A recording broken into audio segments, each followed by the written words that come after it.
주니어 보딩 스쿨을 거쳐 탑 보딩 스쿨 가는 것이 마치 큰 꿈을 실현할 수 있는 길이라 생각하시는 분들이 많습니다.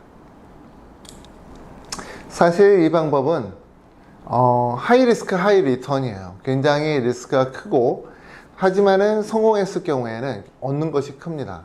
다만 그 성공했다라고 하는 것도 문과 학생들 얘기가 커요. 자, 이 부분에 대해서 설명드리기 위해서 제가 영상을 촬영하고 있습니다.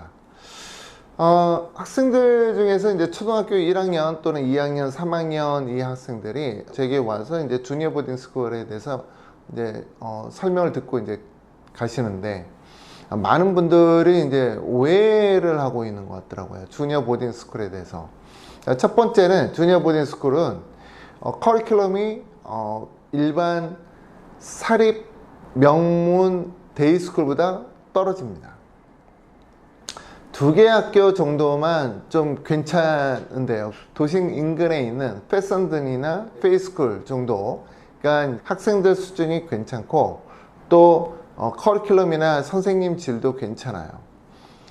반대로 이제 한국인 학생들한테 인기 있는 이글브룩 같은 경우에는 멀리 떨어져 있기 때문에 선생님들 뭐 수준이나 질을 논하기는 좀 어렵지만, 학생들은 어떠냐? 학생들은 인근에 있는 뭐 학교에 이제 그 일하시는 분들 있죠. 파culty의 자녀들이에요.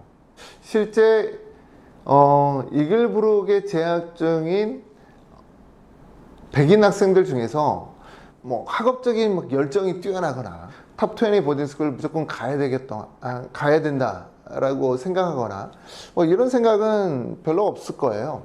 별로 없고, 뭐 주변에 뭐 디어필드나 또는 이제 뭐 NMH나 뭐 이런 큰 보딩스쿨들이 있거든요. 그 보딩스쿨들에서 뭐 일하는 교직원들이 이제 뭐 수백 명이니까 그 아이들 이글브룩에 와서 이제 공부하는 그 내용이고, 이글브룩 학생의 한 20%가 이제 이글브룩 자체 파culty의 아이들이기 때문에 그 아이들이 이제 대부분 뭐 탑 보딩 스쿨에 대한 목표가 있거나 그러진 않습니다. 그래서 커리큘럼의 질 같은 경우에는 그나마 다른 학교들보다 좀 올라와 있지만 학생들은 오히려 패선든보다 더 떨어지는 거예요. 패선든은 아무래도 도심 인근에 있고, 보스턴 주변에 있는 사립 중학교에서 패선든은 그래도 5손가락 안에 들어가거든요. 학구열이 좀 있는 학생이나 부모님들이 패선든은 이제 찾는 거죠.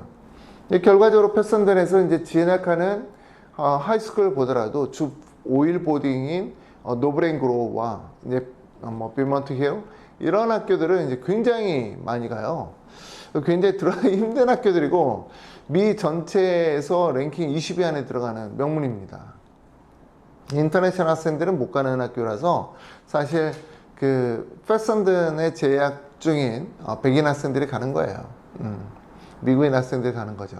데이하는 애들. 그리고 이제 보딩하는 학생들은 뭐 한국인 학생들이 몇 해 전에 한 3명 정도 졸업을 했어요. 3명 정도 졸업을 했는데 그 학생들 중에서 뭐 2명은 탑20 내에 갔고 1명은 못 갔고, 뭐 제 생각에는 그나마 뭐 성적은 나쁘진 않는 것 같아요. 그렇게 진학을 하면 과연 이 학생들이 상위권에 오를 수 있느냐? 진학한 시니어 보딩스쿨에서 학생마다 좀 틀릴 수 있겠으나 어렵지 않을까라는 생각을 많이 해요. 왜냐면은 수업이 그 타이트함이 없거든요. 주니어 보딩 스쿨들은 수업이 다른 데이 스쿨들에 비해서 약간 낮은 감이 없지 않아 있습니다. 그래서 탑20에 진학을 했더라도 학생이 굉장히 노력해야 돼요. 굉장히 노력하고, 이 주니어 보딩 스쿨의 커리큘럼 자체가 낮다라는 걸 빨리 인식을 하고, 다른 온라인 스쿨이나 이런 도움을 받아서 커리큘럼의 질을 자기 스스로 올려놔야 돼요. 자, 올해 렉토리에서 로렌스빌로 이제 간 학생이 있는데, 이 학생 같은 경우는 이제 AP 컴퓨터 사이언스 프린시펄을 이제 9학년 했거든요. 뭐 렉토리 수강을 하면서 온라인 스쿨로는 AP 컴퓨터 사이언스 프린시펄을 이제 하고, 이 두 개의 성적을 같이 지원할 때 이제 보내게 됩니다. 결과적으로는 이제 로렌스빌에서 이제 웰컴을 했죠. 그래서 주니어 보딩 스쿨에 가는 많은 부모님들 중에서는 마치 SSAT만 잘 보면 뭐 그 시니어 보딩 스쿨 잘 가고 이렇게 되는 줄 아시는데, 솔직히 가지도 못하고 그렇게 간다라고 한들 학교 내에서 굉장히 따라가기가 어려워요. 커리큘럼 자체가 그렇게 뭐 타이트하지 않기 때문에 주니어 보딩 스쿨을 보낸 다음에 반드시 관리를, 뭐 저희 같은 업체나 뭐 다른 컨설팅 업체라도 상관없습니다. 관리를 맡겨서 학생을 글로벌 스탠다드 그 이상으로 올려놔야 돼요. 예를 들어서 DC 주변에 있는 학교죠. 뭐 베이시스 인디펜던트 스쿨, 그런 학교들의 7학년, 8학년 커리큘럼에는요, 바이오캠 피지क्स 다 끝나 있어요. 그러니까 일반 보딩 스쿨에서는 바이오캠 피지क्스를 레귤러를 듣는 애들이 11학년 때까지 듣거든요. 뭐 일반 보딩 스쿨, 뭐 탑보딩이 아니라. 그런데 이제 베이시스는 이제 이거를 8학년까지 다 마치게 하고 9학년에 올라가면서는 뭐 AP나 아니면 어너스 프로그램을 듣게 되는데, 9학년, 10학년, 11학년 이 3년 동안에 사이언스 과목에 대해서 AP 2과목 그리고 어너스 3과목을 듣게 해요. 12학년 때 지원할 때 굉장히 많은 난이도 높은 과학 프로그램을 돌리고 있다. 그래서 주니어 보딩 스쿨 학생들도 어쩔 수 없이 기숙사 있는 학교를 이제 택했다 그러면은 굉장히 많이 운동시키잖아요. 주니어 보딩 스쿨들은. 자기가 스스로 해야 됩니다. 자기가 스스로 못한다 그러면은 저희 같은 업체를 통해서라도 반강제적으로 시켜야 돼요. 그래서 학생들의 학업 수준을 올려놔야 된다. 지금 하고 있는 학업 수준은 우리나라 중학교 수준도 안 돼요. 우리나라 중학교를 마치고 여기에서 뭐 대치동에서 뺑뺑이 돌고 탑보딩 가는 애들보다도 떨어져요. 학업 수준이 떨어진다라고 하게 되면은 그 학교에 가서도 이제 잘할 가능성이 많이 떨어지기 때문에 굉장히 좋지 않습니다. 국제학교를 다니거나 일반 초등학교를 다닌 다음에 주니어 보딩 스쿨 가고 탑 보딩 스쿨 가서 이제 뭐 IB나 아니면은 명문 사립대학교로 가는 이 코스는 굉장히 좋은 코스고 추천할 만해요.